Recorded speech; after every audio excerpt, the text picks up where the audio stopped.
Καλώς ήρθατε στη βόλτα για τα γενέθλια της μαμάς μου. Η βόλτα ξεκινάει με αρκετό περπάτημα και μόλις φτάσουμε θα σας ξανανοίξω. Η πρώτη μας στάση είναι για σουβλάκια. Προχωράμε για να φτάσουμε στο σουβλατζίδικο, είναι κάπως έτσι το μέρος. Και συνεχίζουμε λοιπόν τη βόλτα μας.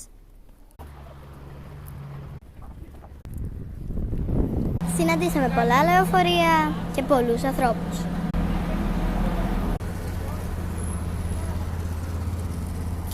Από αρκετό περπάτημα φτάσαμε στο Γυροπωλείο, στο καλύτερο μαγαζί που μου αρέσει πάρα πολύ. Και τώρα παραγγέλνουμε. Γεια μας! Χρόνια πολλά μαμά! Και ήρθε το πρώτο πιάτο, η σαλάτα. Και ήρθε και το δικό μου φαγητό. Τελειώσαμε το φαγητό και ήρθαμε να πάρουμε γλυκά. Η μαμά μου τρώει αυτό.